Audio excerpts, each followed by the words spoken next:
Lyca production Subaskaran மற்றும் red rain movies தயாரிப்பில் உலக நாயகன் கமல்ஹாசன் நடிப்பில் பிரம்மாண்ட இயக்குனர் சங்கர் இயக்கத்தில் உருவாகியுள்ள இந்தியன் 2 திரைப்படம் உலகமெங்கும் உள்ள உங்கள் அபிமான திரையரங்குகளில் வெற்றிகரமாக ஓடிக்கொண்டிருக்கிறது.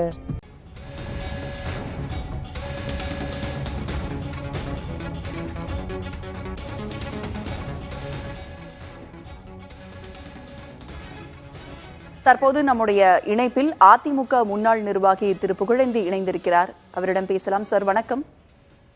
வணக்கம். புதிய தலைமுறைக்கு வணக்கம். நன்றி சார். சசிகலா குறித்து ஆர்வி உதயகுமார் முன்வைத்திருக்கும் இந்த விமர்சனத்தை நீங்க எப்படி பாக்குறீங்க? என்னன்னு சொல்றாரு அவரு? ஒரு ஹிண்ட் கொடுங்க, 2 லைன்ஸ். எனக்கு கொஞ்சம் கேள்விப்பட்டேன், மீதி உங்க வாயில இருந்து வரட்டும். சார், அவருடைய பேட்டியை தற்பொழுது ஒளிபரப்புறோம் சார். அதை நீங்க பாத்தீங்கன்னா உங்களுக்கு புரியும் நினைக்கிறேன். தனக்குத்தானே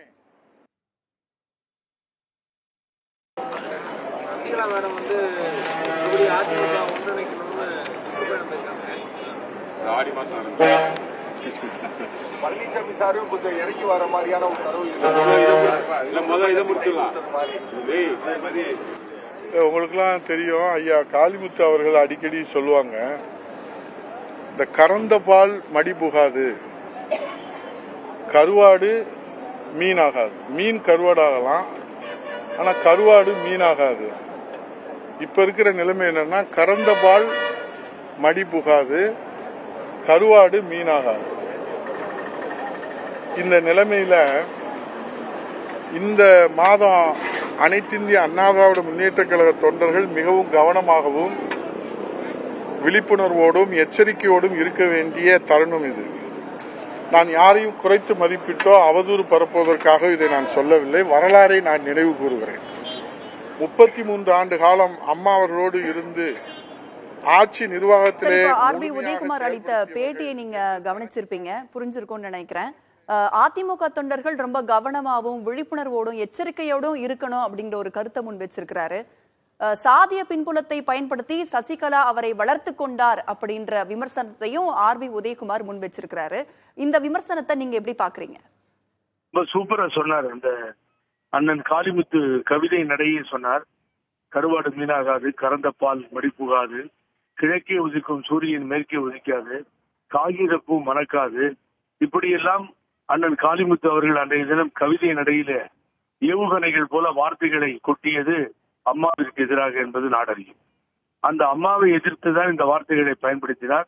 இந்த இன்னொரு வரியை நான் உயிரே போனாலும் சொல்ல முடியாது.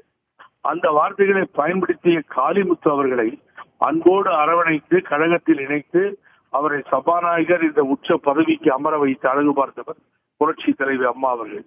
அந்த கண்ணியமும் நாணயமும் இல்லாத கூட்டம் தான் இந்த கூட்டம். ஆகவே அந்த உதாரணம் அவருக்கே பொருந்தும். என்னுடைய நினைவலைகளில் மிகவும் சரியாக நினைவிருக்கிறது. இதே உதயகுமார் தான் எனக்கு பின்னாலே, நான் ஒசூரில் சொன்ன பின்னாலே சொன்னார். என்ன சொன்னார் தெரியுங்களா?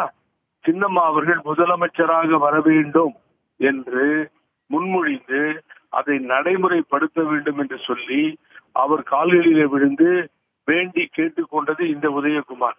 இப்பொழுது தொண்டர்கள் ரொம்ப ஜாகிரதையா இருக்கணும்னு யாருக்கு சொல்றாரு இவரு? என்ன பண்ணிட்டாங்க? அவங்க டூர் போறாங்க, மக்களை பார்க்க போறாங்க.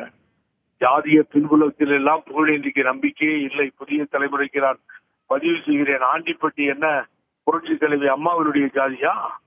ஆண்டிப்பட்டி என்ன புரட்சி தலைவர் எம்ஜிஆர் புருக்லின் மருத்துவமனையில இருந்து சிகிச்சை பெற்ற பொழுது நாமினேஷன் எழுதி கொடுத்து திரும்பி வரும்பொழுது வெற்றியை பெற்று சட்டமன்ற உறுப்பினரை முதல்வரான அது ஜாதியின் பின்புலமா? இது ஊரை ஏமாற்றுவதற்கு ஜாதியை சொல்லுவது. ஆகவே அவர்கள் மக்களை பார்ப்பதற்கு தென்காசி சென்றிருக்கிறார். இவர்களுக்கு ஏன் வயது இருக்கிறது, பயப்படுகிறார்கள் என்பது எனக்கு புரியவில்லை. ஆகவே உதயகுமாரை பொறுத்தவரை நாளொரு மேனியும் பொழுதொரு வண்ணமும் மாறி மாறி பேசுகிறார்கள். நான் ஒன்னே முன்வைக்கிறேன். இப்ப இந்த ஒருங்கிணைப்பு குழு நடத்திக்கிட்டு இருக்கோம். நாங்க உதயகுமாரையும் செல்லூர் ராஜியையும் அங்க இருக்க ராஜன் செல்லப்பாவையும் ஒன்னா சேர்ந்து ஒரு மேடையில் நிக்க சொல்லுங்க, பாக்குறேன். முடியாது. ஆகவே இந்த பிரச்சனைகள் இருக்கிறது. செல்லூர் ராஜி அடிக்கடி சரியாக பேசி வருகிறார், பிரச்சனையை கிளப்பி இருக்கிறார். ஆகவே தொண்டர்கள் ஆல்ரெடி அவர்கள் தயாராகி விட்டார்கள். இனி எடப்பாடி அணியை நம்புவதற்கு தொண்டர்கள் தயாராக இல்லை என்பதுதான் உண்மை. இணைப்பில் உங்களுடைய கருத்துக்களை முன்வைத்தமைக்கு நன்றி திரு புகழேந்தி.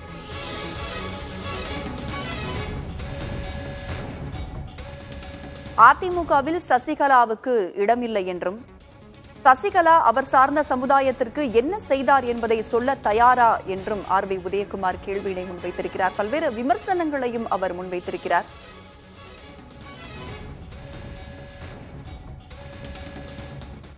லைகா புரொடக்ஷன் சுபாஷ்கரன் மற்றும் ரெட் ரெயின் மூவிஸ் தயாரிப்பில் உலகநாயகன் கமல்ஹாசன் நடிப்பில் பிரம்மாண்ட இயக்குனர் சங்கர் இயக்கத்தில் உருவாகியுள்ள இந்தியன் 2 திரைப்படம் உலகமெங்கும் உள்ள உங்கள் அபிமான திரையரங்குகளில் வெற்றிகரமாக ஓடிக்கொண்டிருக்கிறது.